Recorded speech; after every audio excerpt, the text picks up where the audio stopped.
So hello guys, in this video we will discuss all the previous year questions from the chapter breathing and exchange of gases.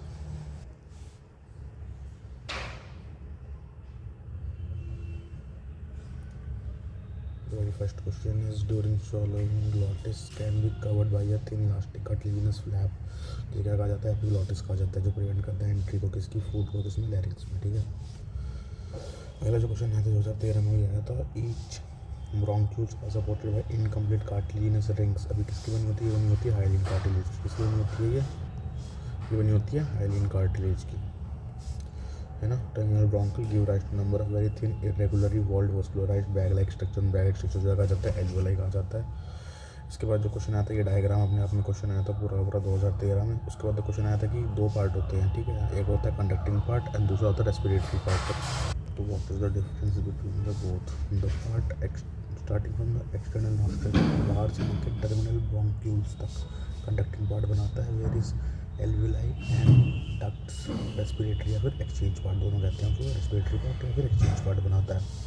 The conducting part जो है उसका काम है transport करना air का till alveoli, उसको clear करना foreign particles से, उसको ह्यूमिडिफाई करना, टेम्परेचर मेंटेन करना और उसके बॉडी टेम्परेचर के इक्वल लेके आना। एक्सचेंज पार्ट जो होता है वो मेन साइड होती है जहाँ पे डिफ्यूजन होता है CO2 O2 का और एटमॉस्फेरिक एयर का। उसके बाद मैकेनिज्म ऑफ ब्रीदिंग से क्वेश्चन आता है, इंस्पिरेशन क्या है? Inspiration can occur if the pressure with in the lungs, जो अंदर है लंग्स के अंदर प्रेशर वो क्या होना चाहिए? कम होना चाहिए एटमॉस्फेरिक प्रेशर से। There is negative pressure in the lung with respect to the atmospheric pressure.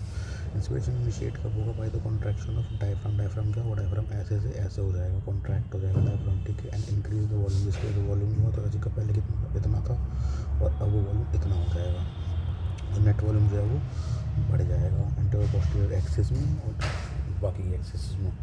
ये रहा पूरा, आप देख लेना। सिमिलर इंक्रीज होगा पल्मोनरी वॉल्यूम से सेम होगा thoracic volume, thoracic volume increase होगा, प्रेशर कम होगा, इंस्पिरेशन हो जाएगी। उसके बाद 2010 में जो क्वेश्चन आया था वो ये आया था कि we have the ability to increase the strength of inspiration and expiration with the help of additional muscle of abdomen. Abdomen की मसल्स की हेल्प से हम इंस्पिरेशन और एक्सपायरेशन क्या कर सकते हैं? इंक्रीज कर सकते हैं।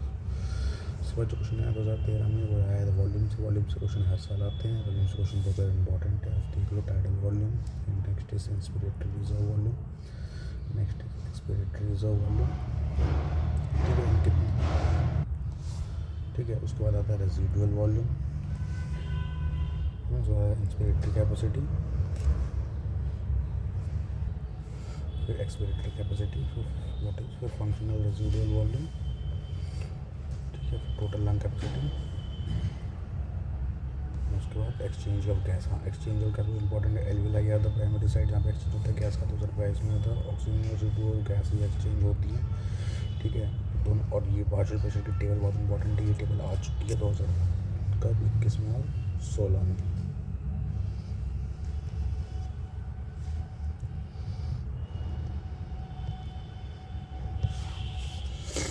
उसके बाद डायग्राम भी इम्पोर्टेंट है,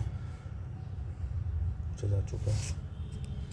स्टैक है वो, ये डायग्राम ये 2011 में आया है, 16 में आया है। ये इन सब चीज़ों को रब कर देंगे और आपको इसे ये पूछना हो तो क्या है, अभी डायग्राम दे लीजिए। मोस्ट इंपॉर्टेंट डायग्राम है चैप्टर का, मोस्ट इंपॉर्टेंट डायग्राम।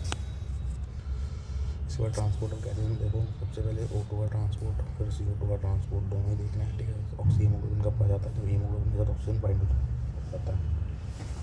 20% जो CO2 होता है ट्रांसपोर्ट होता है भाई RBC, और 70% होता है बाइकार्बोनेट्स के फॉर्म में। क्वेश्चन तो क्या है उसको आ चुका है। कर्व जो होता है वो कैसा होता है? ये ऑक्सीहीमोग्लोबिन एसोसिएशन जो कर्व होता है वैसा होता है। ये सिग्मोइड होता है, कैसा होता है? कर्व होता है सिग्मोइड। इसका जो कहा जाता है सिग्मोइड क्यों कहा जाता है? क्या क्या कंडीशंस होंगी वो सब इसमें लिखी हुई है, क्वेश्चन आ चुका है। 100 ml में जो है 5 ml O2 और 4 ml CO2, ये क्वेश्चन भी आ चुका है, ठीक है।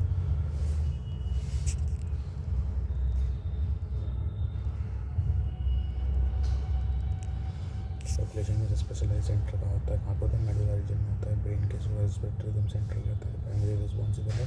उसके अलावा नदर सेंटर प्रेजेंट होता है, कहाँ पे? पोन्स में होता है, जो होता है न्यूरोटॉक्सिक सेंटर होता है, तो मॉडरेट करता है किसके फंक्शन को? रेस्पिरेटरी रिदम सेंटर के फंक्शन को। केमोसेंसिटिव एरियाज होते हैं, बॉडी में जो सेंसिटिविटी को चेक करते हैं ऑक्सीजन के, हाइड्रोजन आयंस की, ठीक है। This substances can in turn can signal rhythm centre to necessary adjustment, ताकि सब्सटेंस एलिमिनेट हो सके। रिसेप्टर्स प्रेजेंट होते हैं, एरोटिका, पावेट्रोग्राफ्टर, कंसंट्रेशन में नेसेसरी अरेंजमेंट्स करते हैं रिमोडल एक्शन के लिए।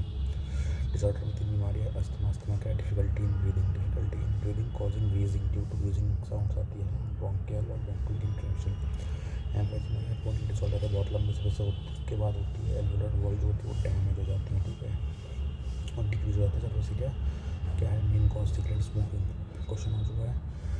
ऑक्यूपेशनल रेस्पिरेटरी डिजीज, ठीक है, इसको ORDs कहते हैं, ORDs।